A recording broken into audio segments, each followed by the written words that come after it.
Assalamualaikum warahmatullahi wabarakatuh. Bismillah, alhamdulillah, wassalatu wassalamu ala rasulillah.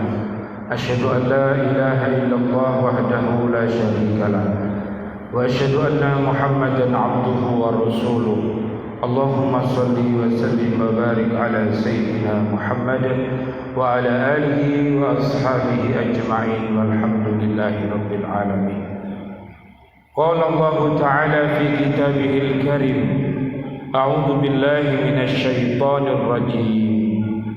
Bismillahirrahmanirrahim. Wa minan nasi man yujadilu fillahi bighairi ilmin wa yattabi'u kulla syaitanin marid. Shadaqallahul azim. Dan di antara manusia ada yang berbantahan tentang Allah tanpa ilmu dan hanya mengikuti para setan yang sangat jahat. Bismillah, alhamdulillah, biaunillah, biidnillah, biridhoillah, kami berada di tengah-tengah para pecinta Masjid An-Nur yang mudah-mudahan dirahmati oleh Allah Subhanahu wa ta'ala, mudah-mudahan diampuni oleh Allah Subhanahu wa ta'ala, dan mudah-mudahan kita semuanya dibebaskan dari api neraka. Amin ya rabbal alamin. Yang saya baca tadi surat 22, ayatnya ayat 3. Ayat ini menerangkan bahwa sekalipun Allah telah menerangkan peristiwa-peristiwa yang akan terjadi pada hari kiamat, namun banyak manusia yang mengingkarinya. Jadi orang-orang yang kufur, orang-orang yang dolim, orang-orang yang fasik, orang-orang yang munafik, orang-orang yang musyrik, mereka suka membantah Allah Subhanahu wa ta'ala. Na'udzubillah summa na'udzubillah min dzalik. Bahkan mereka bertindak lebih dari itu. Mereka tidak saja mengatakan bahwa Allah tidak kuasa membangkitkan dan menghidupkan manusia kembali setelah hancur dan berserakan menjadi tanah. Inilah Pak dan Ibu sekalian, anggapan orang-orang yang tidak berilmu. Dikarenakan hatinya mati, dikarenakan hatinya sakit, sehingga dia berani kepada Allah Subhanahu wa ta'ala. Padahal yang namanya bumi dan isinya, termasuk surga, termasuk neraka, semuanya ini Allah Subhanahu wa ta'ala yang menciptakannya. Hadirin yang dirahmati oleh Allah Subhanahu wa ta'ala, Allah mempunyai anak, mempunyai syarikat. Al-Quran isinya tidak lain hanyalah dongeng-dongeng orang-orang purbakala. Ini semuanya adalah perkataan orang-orang yang tidak beriman kepada Allah. Na'udzubillah summa na'udzubillah min dzalik. Tetapi mereka berbuat lebih dari itu, yaitu menantang Allah. Mereka berkata, seandainya Allah itu benar-benar maha kuasa, cobalah turunkan adab yang pedih yang pernah dijanjikan itu, dan tantangan-tantangan yang lain. Na'udzubillah summa na'udzubillah min dzalik. Jadi kalau manusia itu meminta kepada para nabi-nabinya dulu untuk diturunkan adab dari Allah, maka mereka sudah diperingatkan, mereka diajak ke jalan yang benar, tetapi mereka tetap menolak, dan akhirnya adab Allah itu turun. ada yang ditelan bumi, ada yang dihujani batu, dan ada yang ditenggelamkan dengan air bah.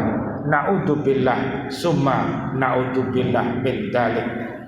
Menurut Zamakhsyari, sekalipun ayat ini ditunjukkan kepada Nadar bin Haris pada waktu turunnya, tetapi ayat ini berlaku umum dan ditujukan kepada semua orang yang membantah Allah tanpa pengetahuan dan menetapkan sifat-sifat yang tidak layak baginya. Na'udzubillah summa na'udzubillah min dzalik.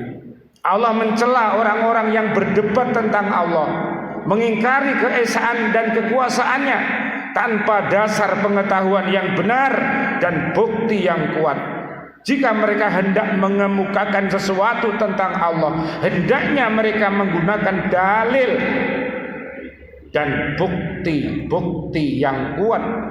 Dan pada itu Allah memperingatkan bahwa akal dan pikiran manusia tidak akan sanggup untuk mengenal dan memikirkan zat Allah, karena zat Allah merupakan sesuatu yang gaib. Tetapi jika ingin mengetahui adanya Allah, keesaan dan kekuasaannya, pikirkanlah makhluk-makhluk yang telah diciptakannya, seperti jagat raya dan segala isinya, hukum-hukum yang mengaturnya, bumi dengan segala isinya, gunung-gunung dan lembah-lembah, lautan yang luas dengan segala kandungannya, dan diri mereka sendiri, serta semua makhluk yang telah diciptakan Allah. Panjenengan tadi merasakan lindu, merasakan ada gempa, ternyata itu semuanya adalah ayat-ayatnya Allah Subhanahu wa ta'ala agar kita semuanya mengingat kepada Allah Subhanahu wa ta'ala. Allah mencela orang-orang yang buruk budi pekertinya, yaitu orang yang mengikuti setan. Setan itu mempunyai budi pekerti yang buruk karena ia mengikuti dan memperturutkan hawa nafsunya. Karena keangkuhan, ia enggan sujud kepada Adam alaihissalam sebagaimana yang diperintahkan Allah. Ia melakukan perbuatan-perbuatan yang dilarang Allah, menginginkan orang lain mengikuti perbuatan jahatnya, berusaha dengan segala tipu daya agar manusia memandang baik segala perbuatan yang dilarang Allah, seperti menyekutukan Allah, meminum khamr, berjudi, berzina, menumpuk harta untuk kepentingan diri sendiri, menindas orang lain dan sebagainya. Setan itu berupa setan jin dan ada pula berupa setan manusia. Mudah-mudahan seluruh para pencinta Masjid An-Nur ini akan mampu menundukkan setan dari bangsa jin dan setan dari bangsa manusia, sehingga kita bisa beriman takwa kepada Allah dengan baik dan benar. Nanti panjenengan lihat di surat ke-6 ayatnya 82 dan surat ke-6 ayat 160 sampai 163. Rabbana taqabbal minna innaka antas samiul alim wa tub alaina innaka antat tawwabur rahim. Rabbana atina fid dunya hasanah wa fil akhirati hasanah wa qina adzabannar. Amin amin amin ya rabbal alamin. Wal afu minkum. Wassalamu alaikum warahmatullahi wabarakatuh.